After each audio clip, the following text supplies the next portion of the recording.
Kali ini kita akan membahas buku menarik yang membawa kita pada perjalanan intelektual melintasi sejarah pemikiran manusia. Judul bukunya itu adalah Sebelum Filsafat, karya Fahrudin Faiz. Jadi, mari kita mulai. Buku ini membawa kita kembali ke masa lalu, di mana pemikiran manusia pertama kali mulai meresap dan berproses. Kita akan melihat bagaimana mitos, agama, dan cerita kuno berperan penting dalam evolusi pemikiran manusia. Ada beberapa poin penting di bagian pertama ini tentang perjalanan menuju filsafat. Yang pertama, pemikiran awal manusia. Pada tahap ini, manusia mulai bertanya-tanya tentang alam semesta dan segala sesuatu yang ada di dalamnya. Mereka mencoba memahami dunia tanpa memiliki konsep filsafat yang terstruktur. 2. Mitos dan kepercayaan. Manusia pertama kali mencoba menjelaskan fenomena alam dan makna kehidupan melalui mitos, cerita penciptaan, dan kepercayaan religius awal.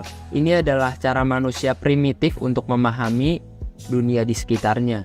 3. Peran mitos dan agama. Mitos dan agama awal memberikan kerangka kerja moral dan etika, serta menjelaskan asal-usul alam semesta dan manusia. Mereka memberikan dasar pemikiran untuk menjawab pertanyaan-pertanyaan mendasar tentang eksistensi dan makna. Dalam buku Sebelum Filsafat karya Fahrudin Faiz, sang penulis membantu kita menggali bagaimana manusia pertama kali memulai perjalanan intelektual mereka dan bagaimana pemikiran ini masih relevan dalam pemikiran kontemporer kita.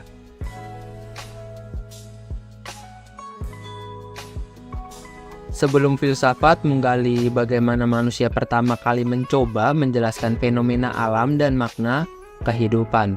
Ini termasuk kepercayaan kuno seperti mitos, penciptaan, dan ritual agama awal. Ada beberapa poin penting di bagian kedua ini tentang fase awal dan pemikiran manusia.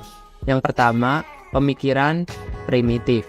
Pada awalnya, manusia hidup dalam kelompok kecil sebagai pemburu dan pengumpul. Pemikiran mereka masih sangat primitif dan terbatas pada kehidupan sehari-hari seperti mencari makan, bertahan hidup, dan reproduksi. 2. Tanda-tanda kepertanyaan. Namun, seiring evolusi manusia dan perkembangan otak manusia, muncul tanda-tanda pertama dari ketertarikan manusia terhadap alam semesta.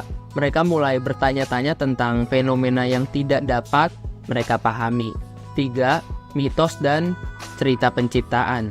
Manusia purba mulai merancang mitos dan cerita penciptaan. Mitos ini menceritakan bagaimana alam semesta dan manusia tercipta. Mereka sering memiliki unsur supernatural dan dewa-dewa yang terlibat dalam penciptaan. 4. Kepercayaan awal. Kehidupan manusia purba diwarnai oleh kepercayaan awal yang mengatur tindakan mereka. Mereka mungkin menyembah alam, matahari, bulan, dan elemen alam lainnya sebagai entitas ilahi yang mempengaruhi hidup mereka. 5. Pengembangan ritual. Kepercayaan dan pemikiran primitif ini membentuk dasar untuk pengembangan ritual keagamaan. Manusia purba mulai melakukan upacara untuk memohon perlindungan atau hasil panen yang baik. Fase ini merupakan dasar bagi perkembangan pemikiran manusia yang lebih kompleks di kemudian hari, termasuk munculnya filsafat dan agama yang lebih terstruktur. Pemikiran dan spekulasi awal ini membentuk akar dari apa yang kita kenal sebagai peradaban dan budaya manusia saat ini.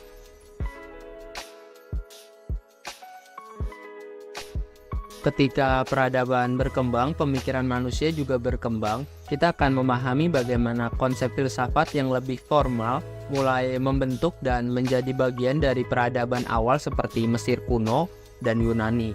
Ada beberapa poin penting di bagian ketiga ini tentang filsafat dan peradaban.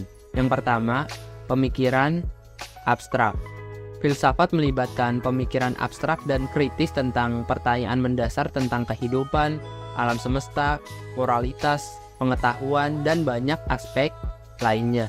Pemikiran semacam ini sering memicu perkembangan intelektual dan ilmiah dalam sebuah peradaban.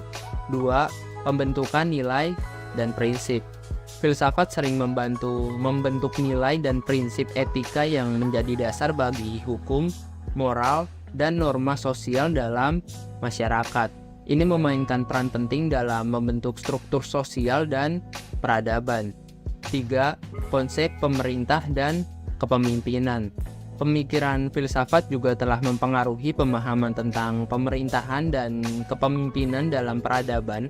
Konsep seperti demokrasi, republik, dan hak asasi manusia sering dipengaruhi oleh pemikiran filsafat.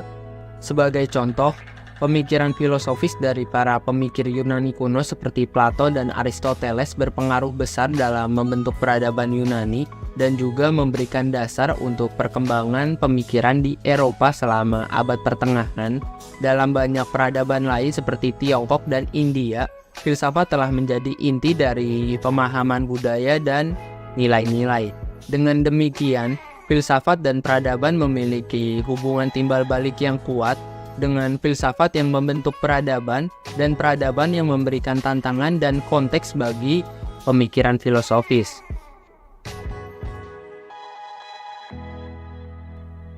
Buku ini juga membahas bagaimana pemikiran masa lalu masih memiliki dampak pada pemikiran dan budaya kita saat ini. Dalam beberapa kasus, pemikiran lama ini terus ada dalam bentuk tradisi dan praktik modern.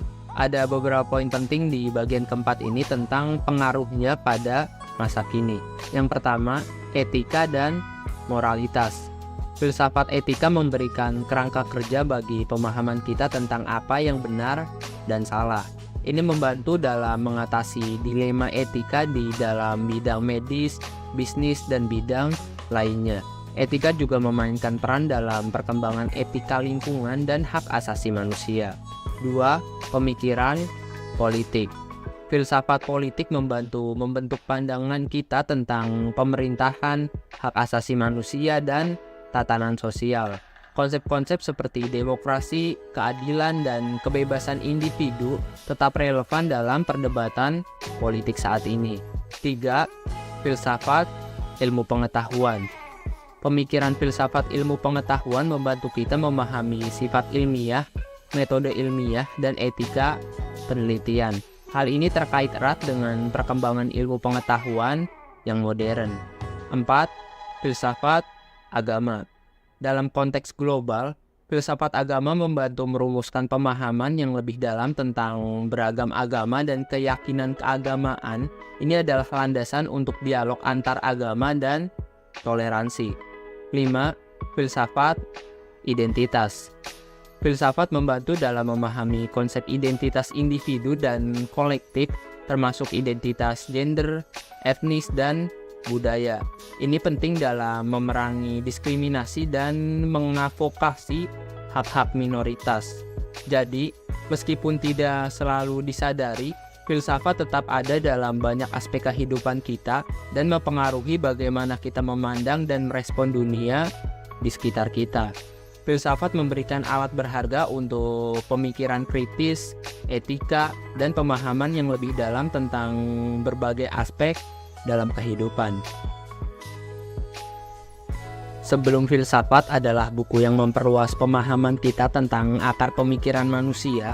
Ini mengajak kita untuk menjelajahi fase awal eksistensi manusia dan bagaimana pemikiran ini membentuk peradaban kita.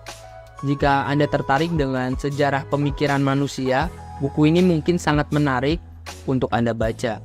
Jika kalian ingin membaca buku ini, kalian bisa beli ya bukunya di kolom deskripsi, karena di deskripsi untuk link pembeliannya sudah saya cantumkan yang berupa ebook ataupun buku fisik. Kalian tinggal klik aja di sana dan beli untuk bukunya. Oh iya, ada beberapa kata terakhir nih dari sang penulis untuk kita. Itu adalah satu hal paling berbahaya yang bisa dilakukan seseorang adalah menyerahkan kebebasan moralnya kepada orang lain. Saya Ahmad NH. Terima kasih.